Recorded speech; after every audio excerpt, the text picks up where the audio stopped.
हाय, कैसे हो आप लोग सब? होप अच्छे होंगे। हम इस टॉपिक्स पे चल रहे हैं, वो है डिमांड एंड सप्लाई। हम लास्ट लेक्चर में देख चुके हैं कि हम डिमांड क्या होती है, उसके बाद हमने समझा था इलास्टिसिटी ऑफ डिमांड क्या होती है। मैंने आपको समझाया था इलास्टिसिटी ऑफ डिमांड के बहुत सारे फैक्टर होते हैं, प्राइस, इनकम, कमोडिटीज, बहुत सारे। तो हमने 4 तरह की इलास्टिसिटी पढ़ी थी। Price elasticity, income elasticity, cross elasticity और एडवर्टाइजमेंट इलास्टिसिटी। आप लास्ट लेक्चर जाके देख सकते हो। अगर अभी तक आपने चैनल को सब्सक्राइब नहीं किया है तो सब्सक्राइब करिए, जैसे आपके पास जैसे ही वीडियो आएगा आपको मिल जाएगा। और उसे लाइक करिए, अपने फ्रेंड्स को बताइए जो इकोनॉमिक्स में या CSET में अप्लाई कर रहे हो या करना चाहते हो। चलिए आगे बढ़ते हैं। हम प्राइस इलास्टिसिटी के बारे में लास्ट लेक्चर में बात कर चुके हैं। आज हम करने वाले हैं बात इनकम इलास्टिसिटी के बारे में। इनकम इलास्टिसिटी क्या होता है? Income elasticity measure the relationship between change in quantity for good x and change in real income. मेरी इनकम के चेंज की वजह से जो भी गुड डिमांड चेंज आएगी वो इनकम इलास्टिसिटी है। सपोज मेरी इनकम बढ़ गई तो हो सकता है मेरी डिमांड बढ़ जाए, और मेरी इनकम घट गई तो मेरी डिमांड भी घट जाएगी।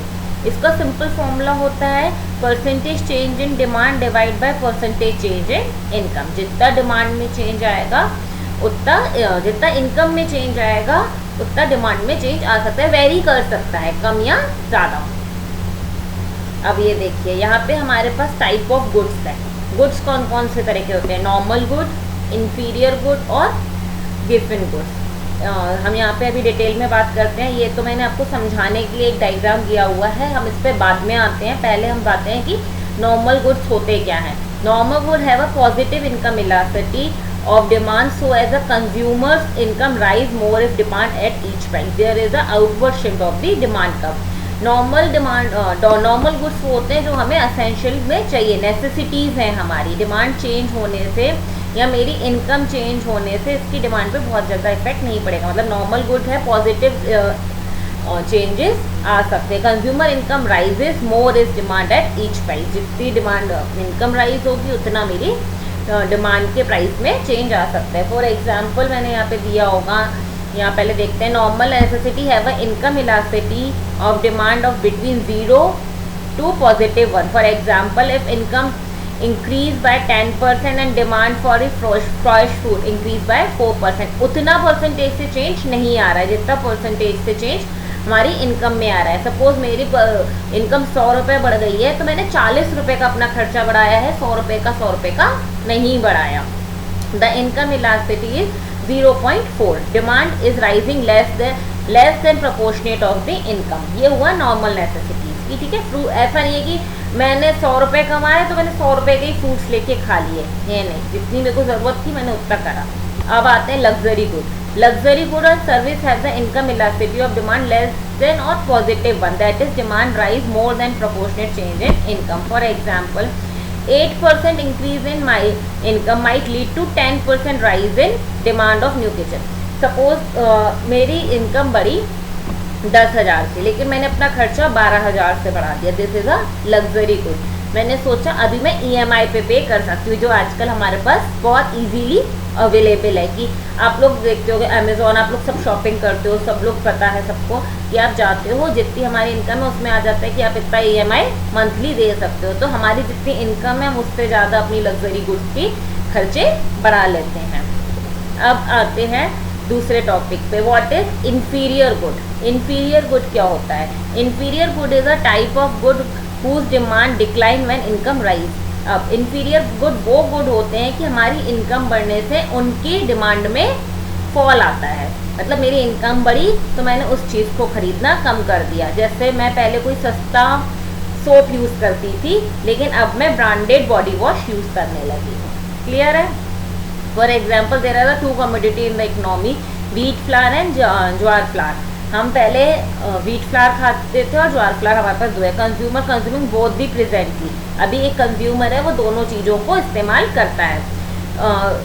Both community face downward sloping graph, that is the higher the price and lesser the demand and vice versa. अगर प्राइस बढ़ रहे हैं तो डिमांड कम होगी, प्राइस घट रहे हैं तो डिमांड बढ़ जाएगी। If the income of the consumer rise, अगर इनकम बढ़ जाती है कंज्यूमर की, he will be increase toward the wheat flour which is little costly than jowar flour. जो भी चीज़ महंगी होगी वो उसकी तरफ शिफ्ट कर जाएगा। The mindset of the consumer behind this behaviour is that how he can afford wheat flour because it increase the income, therefore he will be switch his flour demand from the jowar to wheat, hence jowar whose the demand has fallen due to increase in income. So inferior good is the inferior good in wheat and wheat is a normal good. ज्वार हमारा inferior good है इस case में और wheat हमारा normal good है, क्योंकि ज्वार wheat से सस्ता होता है। मेरी इनकम बढ़ी तो मैंने wheat खाना स्टार्ट कर दिया। अब हम इस एग्जाम्पल को दूसरी तरह से समझते हैं। मैं एक सोप यूज़ करती हूँ, सपोज, हाँ चलिए हम एक काजल लेते हैं। एक मैंने लोकल काजल लिया, एक मैंने मेबलिन का काजल लिया हुआ है, ठीक है। ये एग्जाम्पल गर्ल्स बहुत अच्छे से समझ पाएंगी। अब मैंने काजल जो था, जो मेरा सस्ता था, मेरी इनकम कम थी, तो मैं नॉर्मल लोकल ब्रांड का काजल यूज़ कर लेती थी। लेकिन जैसे ही मेरी इनकम राइज करी तो मैंने सोचा अरे नहीं, अब तो मुझे मेबलिन का यूज़ करना है। सेकेंड एग्जाम्पल फॉर बॉयज़ में समझाती हूँ। पहले आप लोग, एक साइकिल है और एक स्पोर्ट्स साइकिल है, ठीक। जब आपकी पॉकेट मनी आपको पापा देते थे 200 रुपये, 200 रुपीज़ ओनली, तो आपको लगता था कि ठीक है जो पापा ने साइकिल दिला दी इट्स फाइन। लेकिन अब आप खुद अर्न कर रहे हो तो आपको लगता है अब तो हमें स्पोर्ट्स साइकिल यूज़ करनी चाहिए। क्यों? क्योंकि आपकी इनकम राइज कर गई तो आपने गुड्स में चेंज करना स्टार्ट कर दिया। गिफन गुड्स क्या होते हैं? Giffen good a concept commonly used in economy refer good that people consume more of its price rises, therefore Giffen good shows the upward sloping demand curve and fundamental law of demand. सबसे important बात समझिए इसमें, the important note that all Giffen goods are inferior goods. जितने भी Giffen goods हैं वो सारे inferior goods होते हैं, लेकिन सारे इंफीरियर गुड्स गिफन गुड्स नहीं होते हैं, ठीक है। There is a catch, not all the product turn in a Giffen good. A product can become a Giffen good only where the certain condition are met. अगर वो इन condition को meet करता है तो वो गिफन गुड्स है। Conditions क्या हैं ये समझते हैं हम पहले। The product must be a staple product such as a food, he is a limited number of substitute, जिसके लिमिटेड नंबर ऑफ सब्सिट्यूट होंगे, मतलब बहुत ज़्यादा सब्सिट्यूट अवेलेबल नहीं है और वो सस्ता है। इंफीरियर गुड हमने इस गुड्स को इसलिए बोला है क्योंकि वो हम कम पैसों में खरीद सकते हैं। For example cheap rice does not have any substitute. जो राशन पे चावल मिलता है उसका कोई सब्सिट्यूट अवेलेबल नहीं होता, लेकिन quinoa is a more expensive so that can be substitute. Quinoa का भी सब्सिट्यूट नहीं होता।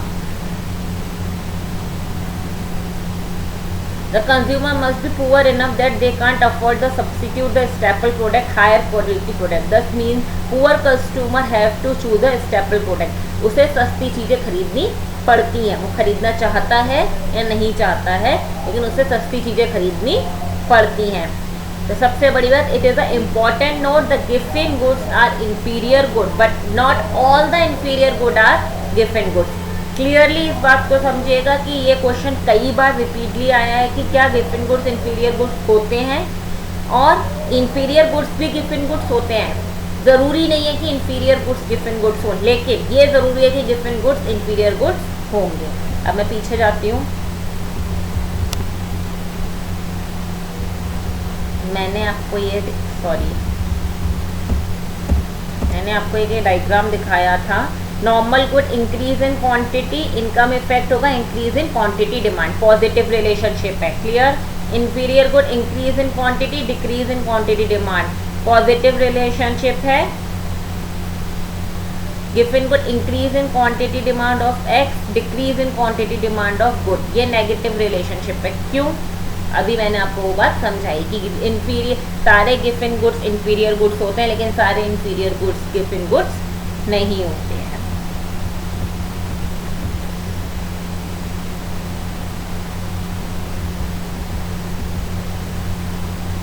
यहाँ पे हमारी इनकम इलास्टिसिटी खत्म होती है कि इनकम इलास्टिसिटी के अंदर ये गुड्स की बात आना ज़रूरी थी। आपने मेरे ख्याल से 3 तरह से मैंने गुड्स समझाए हैं, नॉर्मल गुड्स, गिवन गुड्स और इंफीरियर गुड्स, क्लियर है।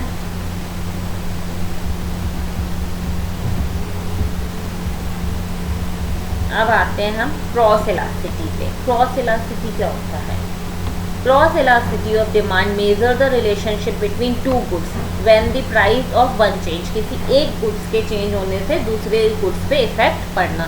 सो इफ एग्जाम्पल है यहाँ पे, Hershey chocolate bar increase 20%, how will be impact the demand of sneaker. दो चॉकलेट्स हैं, हार्शी चॉकलेट और स्नीकर्स, एक के चेंज होने से दूसरे पे इफेक्ट पड़ेगा।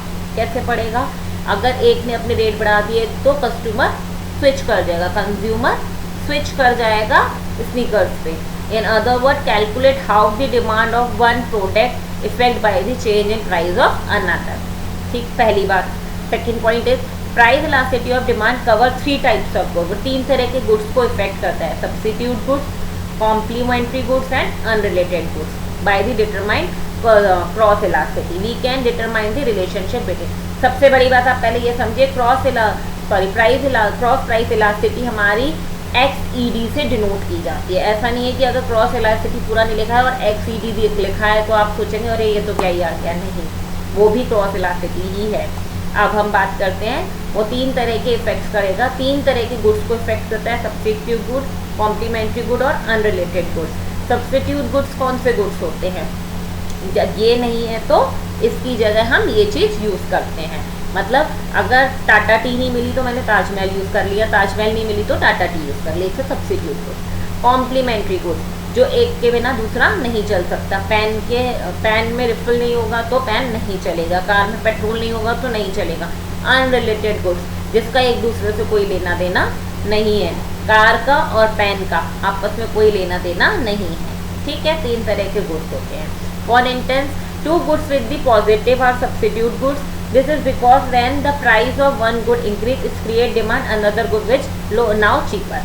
एक चीज़ बढ़ी तो दूसरे को रेट कम करने पड़े। By contrast, complementary goods are negative, so when the price of good goes up, actually reduce demand of the good being compared. जो उसके संग की चीज़ थी उसे भी कंपेयर किया जाने लगेगा। क्रॉस इलास्टिसिटी का सिंपल फॉर्मूला है change in demand of x percentage change in price of x और वाई। एक चीज़ के इफेक्ट में दूसरी चीज़। अब पॉजिटिव रिलेशनशिप होता है, 2 प्रोडक्ट और services substitute goods are indicate positive cross elasticity. The 2 products and services complementary good and indicate negative cross elasticity is a 0। The 2 product, इनका कोई आपस में लेना देना नहीं होता। टाइप ऑफ क्रॉस इलास्टिसिटी, अभी अभी हमने पढ़ा था positive cross elasticity, this is a substitute good. Cross price elasticity can become 3 form, positive, negative और unrelated. Substitute goods, complementary goods और अनरिलेटेड 0। ठीक, मैंने हर तरह से समझा दिया है। अगर आपके आता है सब पॉजिटिव गुड्स क्या है तो सब्स्टिट्यूट गुड्स होगा, फिर अगर आता है नेगेटिव गुड्स क्या होते हैं तो कॉम्प्लीमेंट्री गुड्स होगा, अनरिलेटेड क्या होता है 0। राइजर क्वेश्चन ऐसे आ जाए कि सब्स्टिट्यूट गुड्स पॉजिटिव होते हैं, नेगेटिव होते हैं, कि 0 होता है तो पॉजिटिव होते हैं। कॉम्प्लीमेंट्री गुड पॉजिटिव होते हैं, नेगेटिव होते हैं, या वो होता है तो नेगेटिव होते हैं। मैंने आपको दोनों तरह से क्वेश्चन समझा दिया है। अब समझते हैं पॉजिटिव क्रॉस इलास्टिसिटी क्या होता है। Positive cross elasticity occurs when the formula produce result greater than 0, 0 से ज़्यादा आता है। That means when the price of product X increase the demand of product Y also increase. एक चीज़ बढ़ी है तो दूसरा प्रोडक्ट भी बढ़ेगा। फॉर एग्जाम्पल, मैकडोनल्ड्स में increase the price of product 20%. In turn, consumer prefer to buy Burger King. They may offer cheaper meal. Consequently, Burger King sees rise the demand of 10%. It would be suggest that there is a positive relationship between the two. उसने 20% अपने product का rate बढ़ाया तो उसकी cell increase हो गई, मतलब demand increase हो गई 10% से।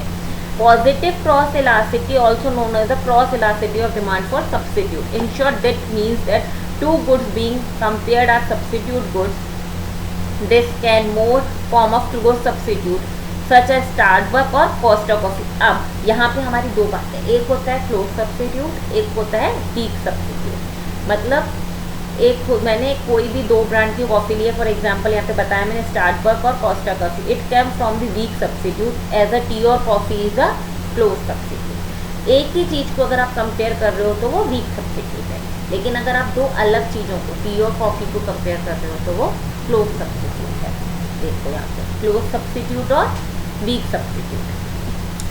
As we can see from a chart above, there are 2 type of positive close cross elasticity. This can under the close substitute or weak substitute. Close substitute goods that they have a strong relation with each other. So increase in the price of one good strongly affect the demand of the other. चाय महंगी हो गई तो coffee महंगी हो गई तो मैंने चाय पीना शुरू कर दिया. ठीक है, क्लियर है इसकी बात. ये हमारा क्लोज सब्स्टिट्यूट है. By contrast weak substitute good भी have a relationship between them with the not substitute. For example ordinary tea और coffee is a supermarket by exchange one for another. ये हमारा वीक सब्स्टिट्यूट है. चाय और coffee हमारा week substitute है और एक ही चीज़ को अगर हम कंपेयर कर रहे हैं तो वो क्लोज सब्स्टिट्यूट है. ठीक, कॉफ़ी को कॉफ़ी से कंपेयर करेंगे इधर क्लोज सब्स्टिट्यूट, कॉफ़ी और चाय को करेंगे तो वो वीक सब्स्टिट्यूट. क्लियर. अब आते हैं cross negative cross elasticity. Complementary goods. Negative cross elasticity अगर when the formula product a result of less than zero. हमारा सप्लीमेंट्री था greater than zero, complementary is less than zero या negative cross elasticity. This means that when the price of the product X increase the demand of product Y decrease. हमारी एक चीज़ में increase है तो दूसरे product में decrease हो जाएगा. In other word consumer see price rise one product actually buy less the other product. This knows as a complementary good. A complementary good may be something like iPhone and iPhone case. हमने एक iPhone खरीदा लेकिन उसका cover भी चाहिए, उसका case भी चाहिए. Incense consumer will not by the iPhone case without the purchasing iPhone. अगर वो आईफोन ही नहीं खरीदेगा तो आईफोन का केस क्यों खरीदेगा, कोई मतलब नहीं बनता. तो do good relate each other. दोनों एक दूसरे से मतलब एक दूसरे से उनका रिलेशनशिप बहुत स्ट्रॉन्ग है. ठीक, this is a close complementary goods. When the price of iPhone goes up demand like fall. At the same time fewer people buying iPhone there also fewer people buying iPhone case. जितने कम लोग अगर iPhone खरीदेंगे तो उतने ही कम लोग iPhone का case भी खरीदेंगे. इसमें भी सेम है स्ट्रॉन्ग कॉम्प्लीमेंट्री और weak complementary. As we can see from the graph there are two type of complementary good, weak complementary और strong complementary. In the first instance weak complementary good cover those which are rare of each by other rather the complementing each other. For example, tea or coffee are a substitute of consumer have a one or other. By contrast, complementary of the supplement of other good weak complementary. Therefore, a good are use with each other but not a frequently basis. एक दूसरे से बहुत ज़्यादा मतलब नहीं पड़ेगा. जैसे मैंने केक बनाया तो ज़रूरी नहीं है मैं चॉकलेट सॉस डालूँ ही डालूँ, मैं उसको बिना चॉकलेट सॉस के भी खा सकती हूँ. लेकिन अगर मैं यहाँ पे बात करूँ वीक कॉम्प्लीमेंट्री की, तो अगर मैंने आईफोन खरीदा तो आईफोन महंगा है, मैं उसका केस खरीदूँगी ही, है ना. तो ये मेरा वीक कॉम्प्लीमेंट्री है, सॉरी स्ट्रॉन्ग कॉम्प्लीमेंट्री, और वो मेरा वीक कॉम्प्लीमेंट्री था पेन केक और वो वाला. ठीक है. Unrelated gross elasticity. Unrelated cross elasticity occurs when the formula produce result of zero. सबसे पहले substitute is greater than zero, complementary less than zero, unrelated cross elasticity is zero. This means the price of products can increase by 100% but have no effect amount of product by. When comparing of two products, they have no relationship. We can compare two random products, milk और iPhone, दोनों का आपस में कोई लेना देना नहीं है. मेन बात मैं आपको यहाँ पे ये समझाना चाहती हूँ, हमारे पास क्रॉस इलास्टिसिटी में तीन चीज़ें थी, सब्स्टिट्यूट गुड्स, कॉम्प्लीमेंट्री गुड्स और अनरिलेटेड गुड्स. सब्स्टिट्यूट गुड्स में जो एक नहीं है तो दूसरा मैं उसे यूज़ कर सकती हूँ. ठीक, इस पर मैंने आपको बताया कि दो तरह से सब्स्टिट्यूट है, वीक सब्स्टिट्यूट और close substitute. Close substitute Starbucks और कोस्टा कॉफ़ी, इसका क्लोज सब्स्टिट्यूट की अगर मैं इस पर गई या उस पर गई. ठीक, वीक सब्स्टिट्यूट चाय और कॉफ़ी. क्लियर. सेम उधर आते हैं कॉम्प्लीमेंट्री गुड्स में, वो गुड्स होते हैं कॉम्प्लीमेंट्री गुड्स जो एक के बिना दूसरा यूज़ नहीं किया जा सकता. इसमें भी दो तरह के होते हैं, वीक और क्लोज सब्स्टिट्यूट. वीक वो होते हैं, मैंने केक बनाया, ठीक, अब वो फ्रेश फ्रूट भी हो सकता है, चॉकलेट भी होता है, तो जिसको जो पसंद होता है वो हो सकता है. अब मेरे को चॉकलेट सॉस डाल के नहीं खानी, मेरा काम चल जाएगा, it's a weak substitute complementary. ठीक. क्लोज सब्स्टिट्यूट क्या है मेरा, कार के बिना पेट्रोल नहीं चलता, आईफोन के बिना आईफोन केस, आईफोन लूँगी तभी आईफोन केस चाहिएगा. ठीक. उसके बाद है अनरिलेटेड, दैट इज जीरो, जो इनका आपस में कोई लेना देना नहीं है. टीवी और कार का, मिल्क और आईफोन का, there is no relationship between the unrelated goods. Clear है. Thank you so much. I hope कि आपको ये लेक्चर समझ में आया हो। अगर आपको कोई भी इशू आता है इन एनी केस, तो अगर आप मुझे पर्सनली जानते हो तो प्लीज़ मुझे कांटेक्ट करिए, और अगर नहीं जानते तो कमेंट बॉक्स में डालिए। आप अपने आप को रजिस्टर्ड भी कर सकते हैं। सेकेंड थिंग, मैं आज आपको एक इन्फॉर्मेशन देना चाहती हूँ कि एक नया चैनल मैं सब्सक्राइब करने वाली हूँ। मे भी हो सकता है मैं इसी चैनल पे भी करूँ, प्लीज़ इसे सब्सक्राइब कर दीजिएगा। It's a very useful for जो टैली सीखना चाहते हैं या जिनको अकाउंट रिलेटेड क्वेरीज आती है। तो मैं आपके लिए 15 डेज़ का फ्री ऑफ कॉस्ट टैली का एक क्रैश कोर्स चलाने वाली हूँ नेक्स्ट वीक से। वो डेली बेसिस पे क्लास होने वाली है, तो प्लीज़ आप सब्सक्राइब करिए, आपके लिए ही बेनिफिशियल है।